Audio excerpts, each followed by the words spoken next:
नमस्कार दोस्तों, एक बार फिर मैं दिलीप यादव जीएस की क्लास लेकर अपने यूट्यूब चैनल उमेश सर की इंग्लिश ट्रिक पर हम लोगों ने दोस्तों पढ़ा था अरब आक्रमण के बारे में, मोहम्मद बिन कासिम के बारे में दोस्तों पढ़ा था। तो आज हम पढ़ेंगे मोहम्मद गोरी के बारे में भी। ठीक दोस्तों, आज हम मोहम्मद गोरी के बारे में पढ़ेंगे दोस्तों। मगर एक बार बता दे दोस्तों, मोहम्मद बिन कासिम के बारे में मेन इंपॉर्टेंट क्वेश्चन ये बता दे दोस्तों कि मोहम्मद बिन कासिम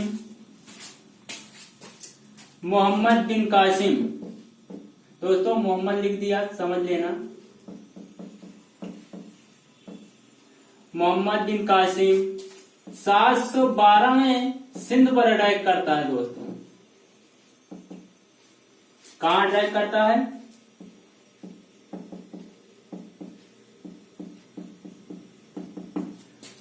मोहम्मद बिन कासिम 712 में सिंध पर अटैक करता है दोस्तों। उसके बाद सिंध का राजा, आप लोगों को उस दिन मैंने बता दिया था दोस्तों, सिंध का राजा दाहिर था। कौन था दोस्तों? दाहिर था। दाहिर के पिता का नाम था दोस्तों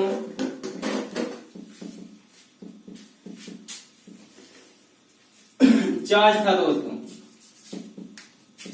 चाच के दो बेटे हुए थे, एक था दाहिर सिख और दूसरा था दाहिर। एक दाहिर सिख था दोस्तों, दूसरा दाहिर था दोस्तों। और दाहिर सिंध का शासक था। कहां का शासक था? सिंध का शासक हुआ करता था दोस्तों। और इसी पे अरब आक्रमणकारी मोहम्मद बिन कासिम अटैक कर देता है 712 ईस्वी में। कब करता है? 712 ईस्वी में अटैक कर देता है और सिंध को जीत लेता है दोस्तों। सिंध को जीत लेता है और सिंध को जीत लेता और दाहिर को बंदी बना लेता है दोस्तों। उसके बाद 1206 ईस्वी में, सॉरी दोस्तों, जैसे क्वेश्चन बनाए कि अरब आक्रमण का उल्लेख कहाँ मिलता है दोस्तों, तो आप लोगों को बता दे अरब आक्रमण का उल्लेख चचनामा में मिलता है। कहाँ मिलता है? चचनामा में। इसके लेखक इस्माइल को कहा जाता है दोस्तों और इसका उल्लेख 1206 ईस्वी में हुआ था। कब हुआ था दोस्तों? 1206 ईस्वी में हुआ था। आप लोगों को पता होगा दोस्तों, मेन इंपॉर्टेंट क्वेश्चन बता दे दोस्तों। उसके बाद हम बताएंगे मोहम्मद गोरी के बारे में। मोहम्मद गोरी कौन था दोस्तों? उसके बाद तो बता दे दोस्तों, अरबियों ने एक सिक्का चलवाया था दोस्तों। वो सिक्का कौन था? सिक्के का नाम दिहरम था। दिहरम नामक सिक्के कौन चलवाए थे? तो अरबियों ने चलवाए थे दोस्तों। अरब आक्रमणकारियों ने चलवाए थे दिहरम नामक सिक्के। अरब आक्रमणकारियों ने चलवाए थे दोस्तों।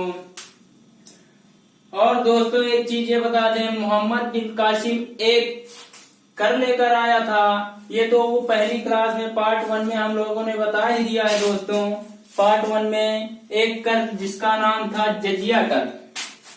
कौन सा नाम था दोस्तों? जजिया कर। अरबियों ने एक कर लाया था दोस्तों मोहम्मद बिन कासिम ने, जिसका नाम था जजिया कर। जजिया कर लगाने वाला पहला शासक मोहम्मद बिन कासिम था।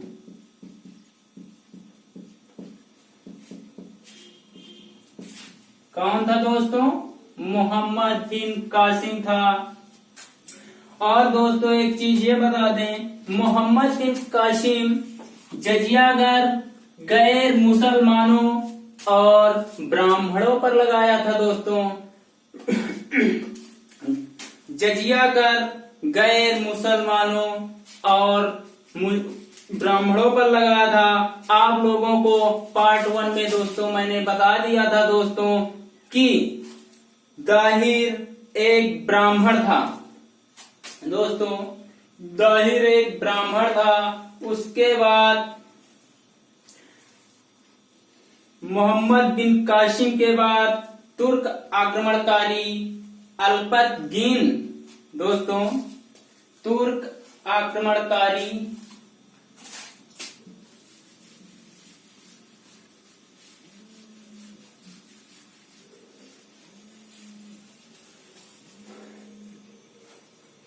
उसके बाद मेन इंपॉर्टेंट बता रहे हैं दोस्तों, क्योंकि पार्ट 1 में हम सब बता चुके हैं विस्तार से। अल्पतगीन,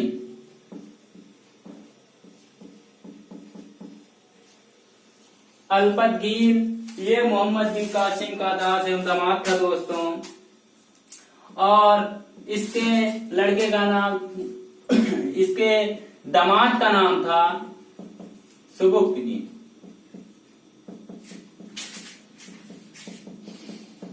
और आप लोगों को पता होगा इसी के बड़े लड़के का नाम महमूद गजनबी था।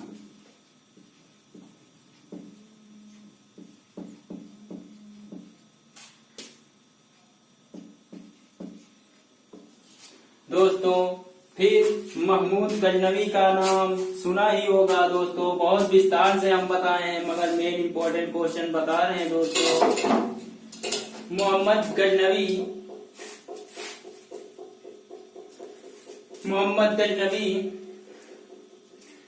1001 से 1029 तक में 17 बार भारत पर अटैक किया था दोस्तों। कितने बार? 17 बार।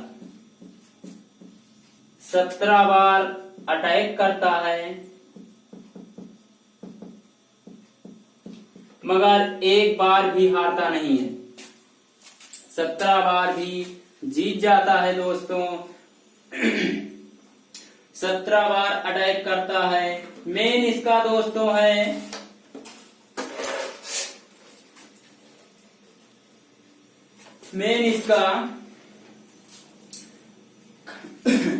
आप लोगों को पता होगा दोस्तों, ये बगदाद के खलीफा से अल आदिल से खलीफा की उपाधि लेकर आया था दोस्तों।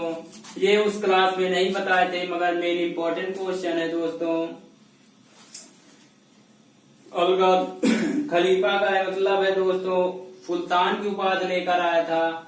और उस दिन 4 क्वेश्चन मेन इंपॉर्टेंट बताए थे दोस्तों। मेन इंपॉर्टेंट क्वेश्चन बताए थे कि जजिया कर किसने लागू किया था, किसने बंद किया था, और किसने पूर्ण रूप से लागू किया था, और किसने पूर्ण रूप से बंद कर दिया था दोस्तों। ये लोग वे पार्ट 1 में हमने बता दिया है, मगर इसको हम अब नहीं बताएंगे दोस्तों। एक मेन इसका 1006 में मुल्तान को लूटा था, ये पता ही है दोस्तों, पार्ट 1 में बता चुके हैं। उसके बाद 1008 में नगरकोट को लूटा था, और 1009 में पेशावर को लूटा था, और 1014 में दोस्तों ठाणेश्वर को लूटकर चला जाता है। ठाणेश्वर पर आक्रमण कुरुक्षेत्र में करता है। कुरुक्षेत्र इस समय दोस्तों कहाँ पे? हरियाणा में है, ठीक है, हरियाणा पर करता है। विष्णु चक्र स्वामी महाराज की मंदिर है, वहां पर अटैक करता है।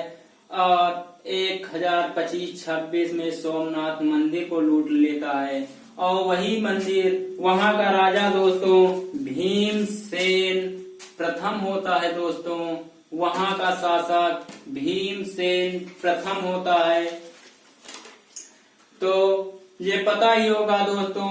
इसके साथ महमूद गजनबी के साथ 4 इतिहासकार आए थे दोस्तों, तो उसको उसने बता ही दिया था।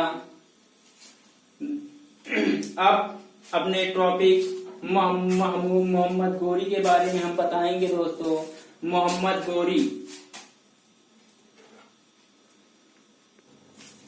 तो दोस्तों अब मोहम्मद गौरी के बारे में बताएंगे दोस्तों। अपना टॉपिक है इस आज का मोहम्मद गौरी के बारे में, मगर मेन इंपॉर्टेंट क्वेश्चन थे इसलिए उसको बता दिया था दोस्तों। मोहम्मद गौरी दोस्तों ये संसवानी वंश का था। किस वंश का था दोस्तों? संसवानी वंश का दोस्तों था। और इसके बड़े भाई गयासुद्दीन मोहम्मद बिन शाम गौर के शासक थे दोस्तों। कहाँ के शासक थे? गौर के शासक थे दोस्तों गयासुद्दीन मोहम्मद बिन शाम। मोहम्मद गौरी के बड़े भाई का नाम था दोस्तों गयासुद्दीन मोहम्मद बिन शाम। यह गौर का शासक बना था दोस्तों।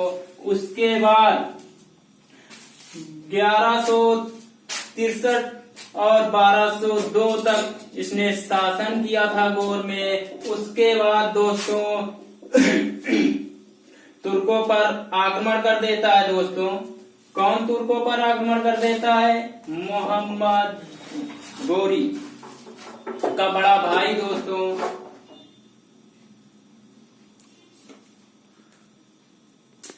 इसका दोस्तों मोहम्मद गौरी का नाम था शिहाबुद्दीन मोहम्मद गौरी। क्या नाम था दोस्तों? शिहाबुद्दीन मोहम्मद गौरी था। और एक क्वेश्चन जैसे पूछ ले, इसका पूरा नाम क्या था दोस्तों? इसका नाम था मोइजुद्दीन मोहम्मद गौरी। क्या नाम था दोस्तों? मोइजुद्दीन मोहम्मद गौरी था। और इसने शासन 1173 से, कब से दोस्तों? 1173 से 1206 तक किया था दोस्तों। कब तक इसका शासन काल था दोस्तों? 1173 से 1206 तक। और दोस्तों ये पहला आक्रमण करता है दोस्तों 1173 में। 1173 में ये शासक बनाया जाता है दोस्तों। और 1175 में मुल्तान पर अटैक कर देता है। कब करता है? 1173 में शासक बनता है और 1175 में मुल्तान पर अटैक कर देता है।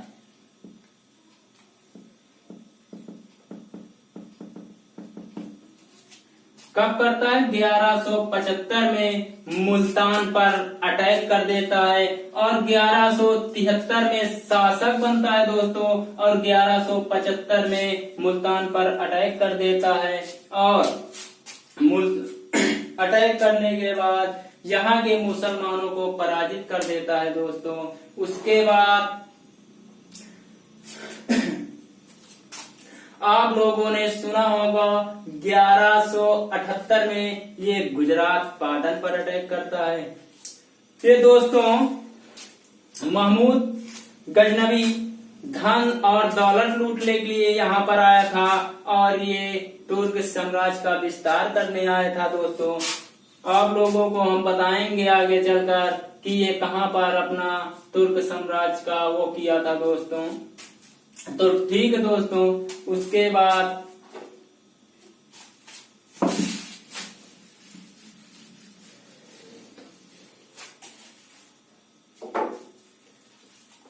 ग्यारह सौ अठहत्तर में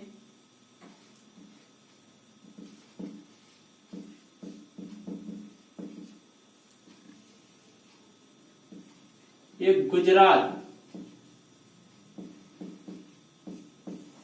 गुजरात में पाटन पड़ता है, यहां पर अटैक कर देता है दोस्तों।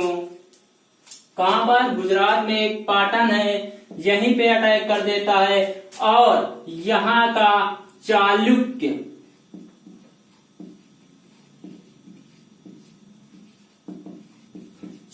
वंश का शासक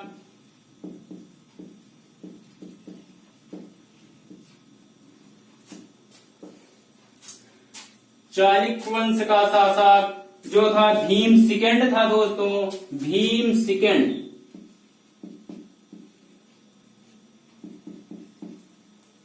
यहीं पर दोस्तों इसी पर अटैक करता है और इसका दूसरा मूल राज या मूल चंद्र सेकंड था दोस्तों, मूल चंद्र सेकंड इसका दूसरा नाम था दोस्तों। जैसे क्वेश्चन भीम सेकंड ना पूछे, मूल चंद सेकंड पूछे, तो मूल चंद सेकंड यही था दोस्तों। चालिक वंश का शासक था और ये गुजरात पाटन गुजरात में पड़ता है दोस्तों। और यहाँ पर मोहम्मद गोरी आप लोगों ने को पता ही होगा, यहीं पर दोस्तों मोहम्मद गोरी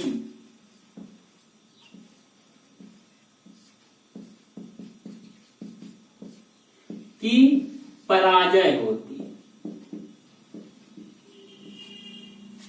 किसकी दोस्तों? मोहम्मद गोरी की पराजय हो जाती है और ये भारत का प्रथम पराजय थी।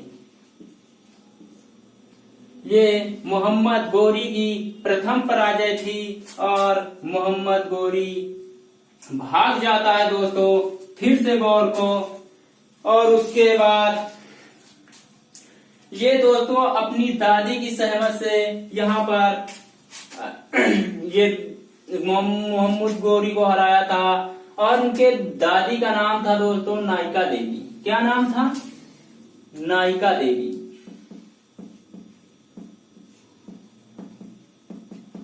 जैसे क्वेश्चन बना दे कि भीम सेकंड या मूलचंद सेकंड की दादी का क्या नाम था दोस्तों, तो नायिका देवी था दोस्तों, नायिका देवी। और उसके बाद 1179 में पेशावर पर हमला कर देता है दोस्तों। कहां पर करता है? पेशावर पर। 1179 में पेशावर पर हमला कर देता है।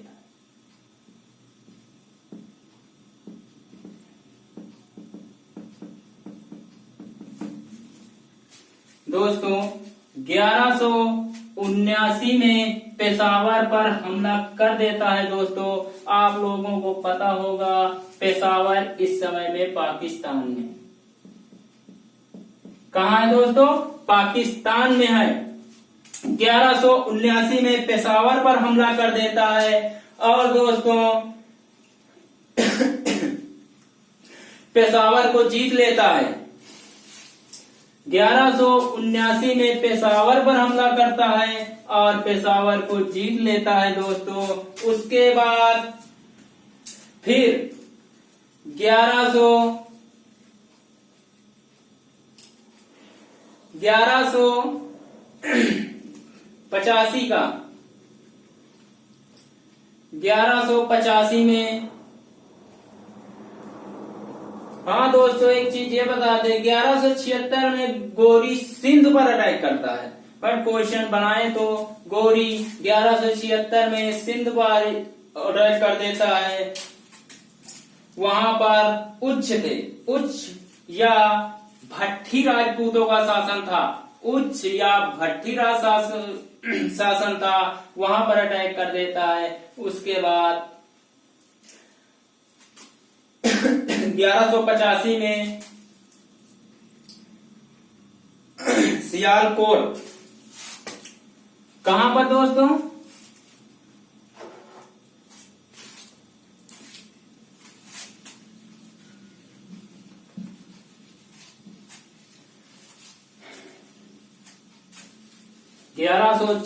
में या 1185 में सियालकोट, 1100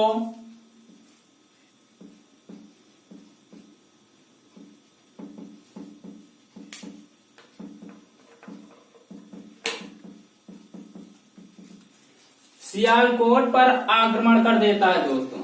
1185 में सियालकोट पर हमला करता है और उसको भी, सियालकोट को भी जीत लेता है। और 1186 में उसके बाद दोस्तों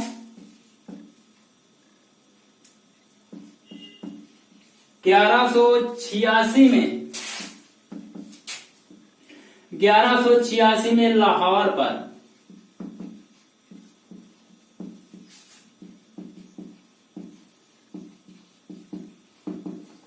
कहां पर वो दोस्तों करता है? लाहौर। 1186 में लाहौर पर अटैक करता है दोस्तों और वहां के शासक को हरा देता है। उसके बाद 1189 में दोस्तों भटिंडा पर आक्रमण करता है। आप लोगों को बता दें दोस्तों 1100 लाहौर का उस समय में शासक था खुसरो।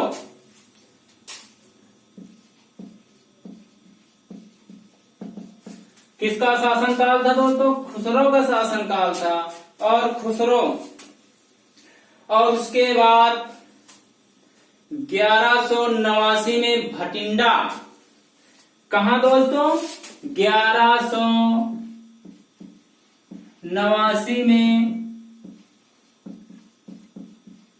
भटिंडा पर आक्रमण करता।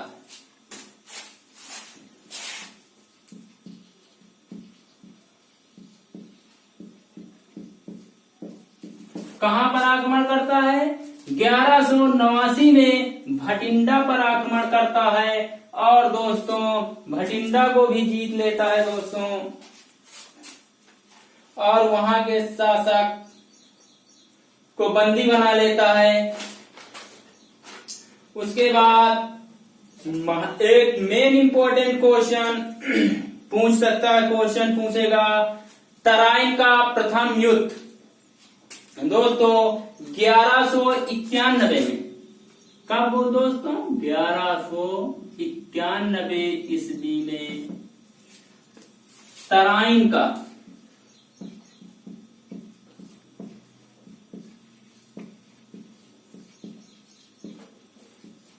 प्रथम युद्ध लड़ा गया था दोस्तों। आपको पता होगा दोस्तों 1191 में किसके बीच लड़ा गया था? तो मोहम्मद गौरी और पृथ्वी राज चौहान। किसके बीच? मोहम्मद गौरी और पृथ्वीराज चौहान के बीच लड़ा गया था। और दोस्तों यही इसी युद्ध में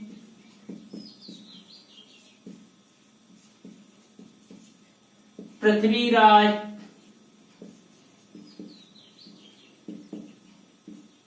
चौहान की विजय होती है।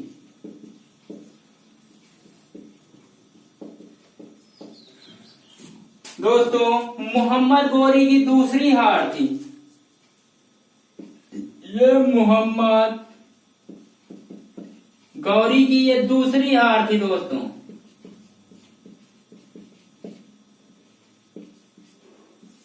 मोहम्मद गौरी दूसरी बार हार जाता है दोस्तों। 1178 में भीम सेकंड या मूलचंद सेकंड से हारता है और दूसरा युद्ध पृथ्वीराज चौहान से हार जाता है दोस्तों।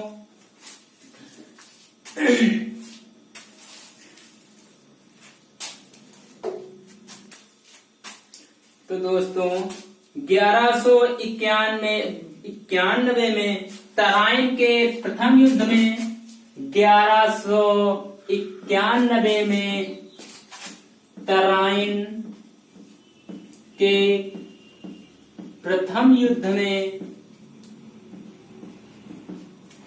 आप लोगों को बता दें दोस्तों पृथ्वीराज चौहान के साथ 3 लोग मिल जाते हैं। कौन कौन दोस्तों? 3 लोग मिल जाते हैं। एक अनंगपाल और दूसरा जयचंद और तीसरा गोविंदराज। 3 शासक मिल करके तो 1191 का तराइन का प्रथम युद्ध मोहम्मद गोरी को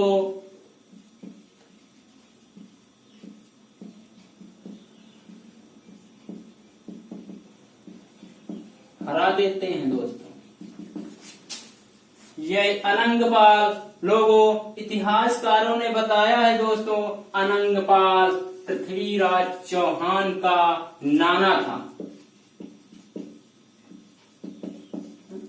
और जयचंद पता ही होगा कन्नौज का शासक था और गोविंद राय हांसी, कहीं कहीं हाफी भी लिखी रहती दोस्तों, हाफी का शासक था और ये 1192 में दोस्तों पृथ्वीराज चौहान का प्रमुख सेनापति होगा।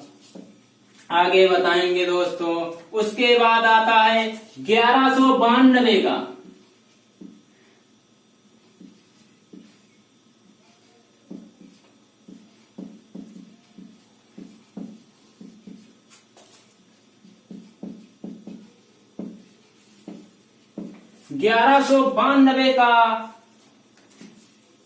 तराइन का द्वितीय युद्ध।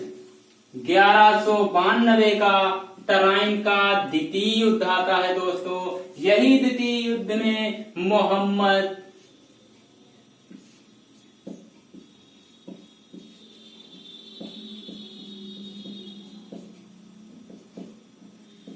और पृथ्वीराज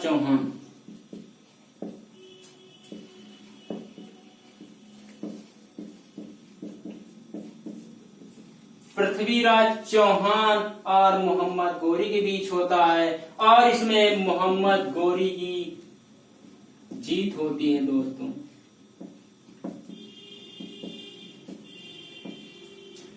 मोहम्मद गोरी की जीत होती है दोस्तों और पृथ्वीराज चौहान इस युद्ध में हार जाता है दोस्तों। बता दें दोस्तों कि इसी युद्ध में ना अनंगपाल इसका साथ देता है, ना जयचंद्र इसका साथ देता है, गोविंद राय केवल देता है दोस्तों। और उसके बाद आप लोगों को एक बता दे दोस्तों स्टोरी कि जयचंद की लड़की का नाम संयोगिता था और पृथ्वीराज चौहान इसे किडनैप कर लेता है दोस्तों। इसीलिए आप लोगों को पता होगा मोहम्मद गोरी को एक पत्र जयचंद लिखता है दोस्तों। इसी के पत्र से पढ़ने के बाद मोहम्मद गोरी फिर से पृथ्वीराज चौहान 1192 में अटैक कर देता है पृथ्वीराज चौहान के ऊपर दोस्तों। और दोस्तों उसमें 1192 में पृथ्वीराज चौहान का मंत्री गोविंद राय, कौन दोस्तों? गोविंद राय मारा जाता है और पृथ्वीराज चौहान को बंदी बना लिया जाता है दोस्तों। पृथ्वीराज चौहान को बंदी बना करके दोस्तों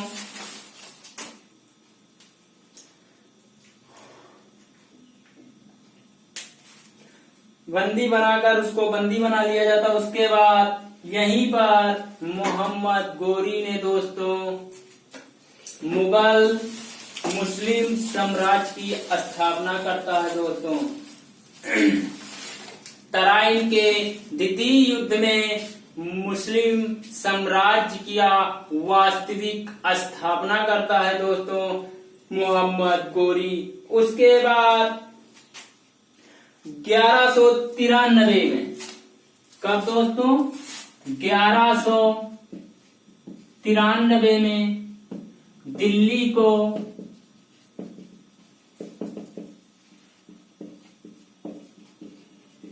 अपनी राजधानी बनाता है। कब बनाता है?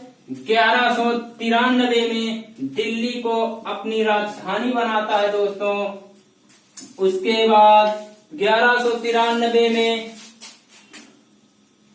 दिल्ली को अपनी राजधानी बनाता है और 1194 का दोस्तों चंदावर का युद्ध होगा और यही युद्ध जयचंद के बीच होगा दोस्तों। किसके बीच?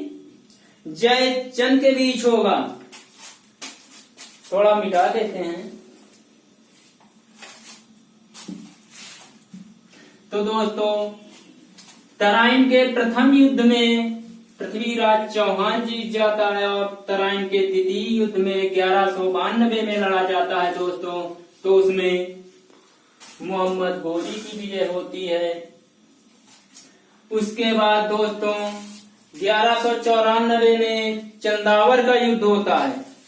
कब होता है दोस्तों? 1194।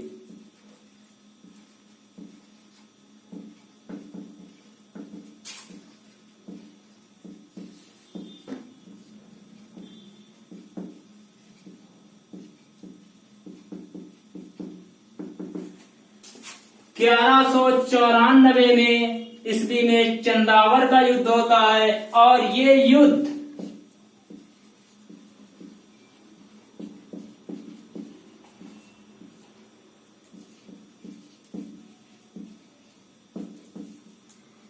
मोहम्मद गौरी और जयचंद के बीच लड़ा जाता है दोस्तों। किसके बीच लड़ा जाता है?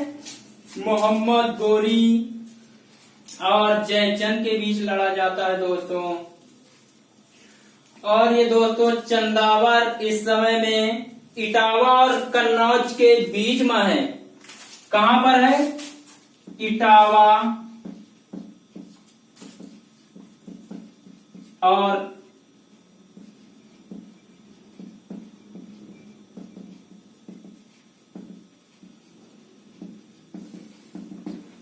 इटावा और कन्नौज के बीच में यही चंदावर है दोस्तों। चंदावर का युद्ध जयचंद और मोहम्मद गौरी के बीच लड़ा जाता है। और दोस्तों यहीं के पास से, चंदावर के पास से यमुना नदी बहती है। चंदावर के बगल से ही यमुना नदी निकलती है, बहती है दोस्तों, निकलती है सॉरी। उसके बाद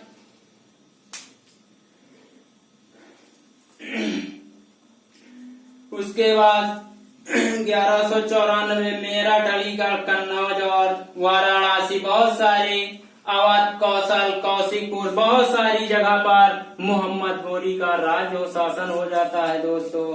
उसके बाद कहां पर दोस्तों? जैसे मेरठ, इसी युद्ध के बाद मेरठ, अलीगढ़, वाराणसी, इलाहाबाद, कौशिक और अयोध्या, यहाँ सब जगह पर मोहम्मद गौरी का शासन होता है दोस्तों। उसके बाद आता है 1195-96 में। 1195 और 96 में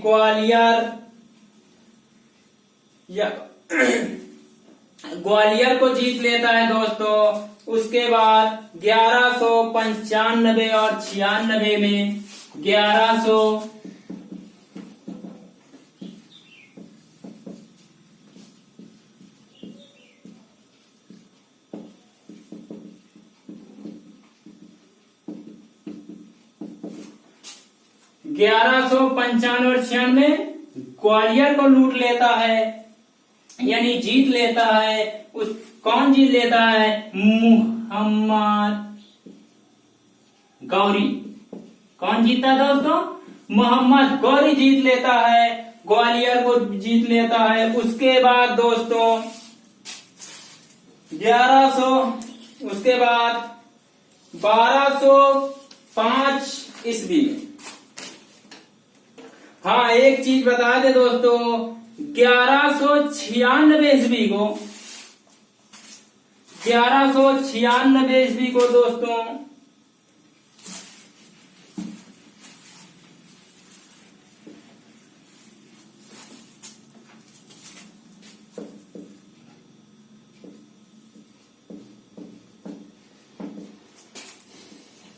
संस्कृत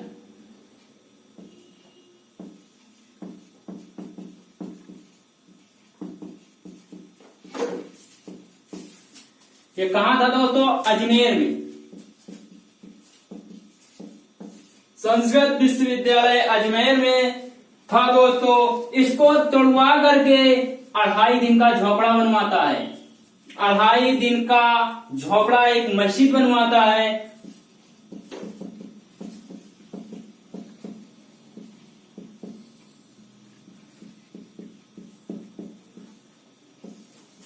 कौन बनवाता है? मोहम्मद गौरी बनवाता है दोस्तों 1196 संस्कृत विश्वविद्यालय को तोड़वाकर। और यही आज नाम 2.5 दिन का झोपड़ा कहाँ है दोस्तों? तो अजमेर में है। 1196 ईस्वी में 2.5 दिन का झोपड़ा का निर्माण कराया था संस्कृत विश्वविद्यालय को तोड़वाकर दोस्तों। मेन इंपॉर्टेंट है, लिखना हो लिख सकते हैं दोस्तों। उसके बाद 1205 ईस्वी आता है दोस्तों। 1205 ईस्वी में पंजाब के गोखर 1205 ईस्वी में पंजाब के गोखर पर अटैक करता है दोस्तों।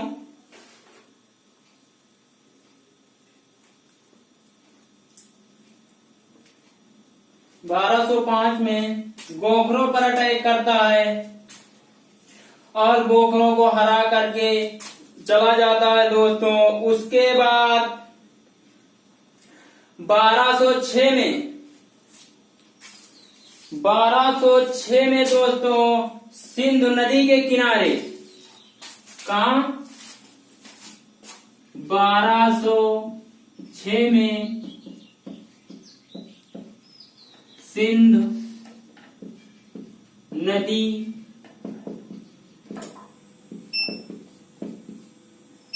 दमयक नामक स्थान पर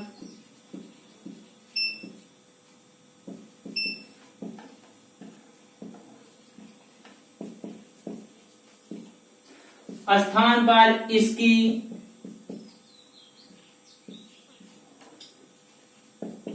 चाकू मारकर हत्या कर दी जाती है।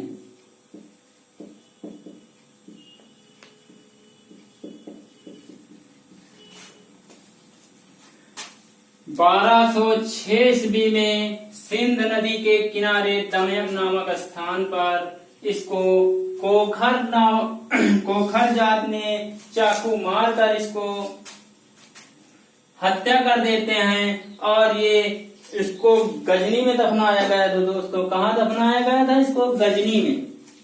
और इसको ले जाकर के गजनी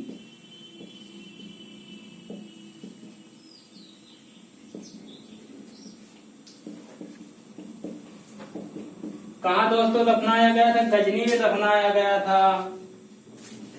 और उस गौरी के 4 गुलाम थे दोस्तों।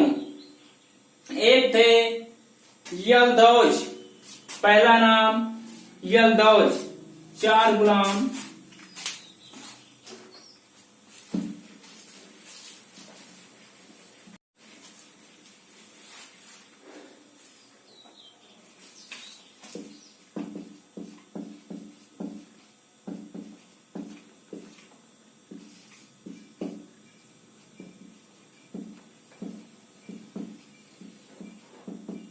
यलदौज था और दूसरा था कुआचा और तीसरा दोस्तों था कुतुबुद्दीन ऐबक। 3 ही थे दोस्तों।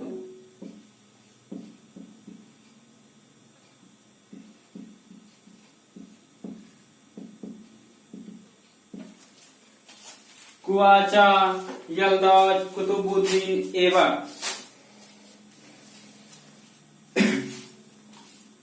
और दोस्तों कुतुबुद्दीन ऐबक गुलाम वंश का शासक बनेगा दोस्तों। इसके बाद गुलाम वंश चलेगा दोस्तों। कौन चलेगा? गुलाम वंश। इसका संस्थापक यही दोस्तों था कुतुबुद्दीन ऐबक। कुतुबुद्दीन ऐबक ही था दोस्तों। जैसे क्वेश्चन बना ले दोस्तों, कि मोहम्मद गोरी की मृत्यु किस तारीख और किस सन में हुआ था। तो दोस्तों बता दें दोस्तों 15 मार्च 1226 ईस्वी। कब हुआ था दोस्तों? 15 मार्च 1206 ईस्वी में इसकी हत्या कर दी गई थी दोस्तों। ये तारीख याद रखना, किताब नहीं देती दोस्तों। उसके बाद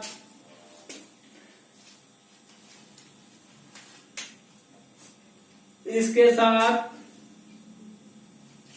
आप लोगों को पता ही होगा दोस्तों, उस बार अंतिम एक क्वेश्चन किया था अंतिम वीडियो में कि धंगदेव किस वंश का शासक था। दोस्तों धंगदेव किस वंश का शासक था? आप लोगों ने किसी ने कमेंट में नहीं उत्तर दे पाए, तो इसका आंसर हम ही बता देते हैं दोस्तों। जेजक भोग चंदेल वंश का शासक था। कौन वंश का था दोस्तों? जेजक भक्त चंदेल वंश का शासक था। और आज का हमारा एक और क्वेश्चन रहेगा दोस्तों, पाल वंश का संस्थापक कौन था दोस्तों? कौन? पाल वंश का संस्थापक कौन था? आंसर कमेंट में जरूर बताएं और हमारे चैनल को लाइक करें, शेयर करें और सब्सक्राइब करें ताकि हमारा दूसरा भी वीडियो आप तक पहुंचे। और दोस्तों आप अगले दिन हम गुलाम वंश पढ़ाएंगे दोस्तों। गुलाम वंश का संस्थापक कुतुबुद्दीन ऐबक को माना जाता है दोस्तों। तो आज यहीं तक दोस्तों, आज हमारे वीडियो का विराम होता है। आज से दोस्तों मोहम्मद गोरी के बारे में लीला समाप्त हुई, अब गुलाम वंश चलेगा दोस्तों। धन्यवाद।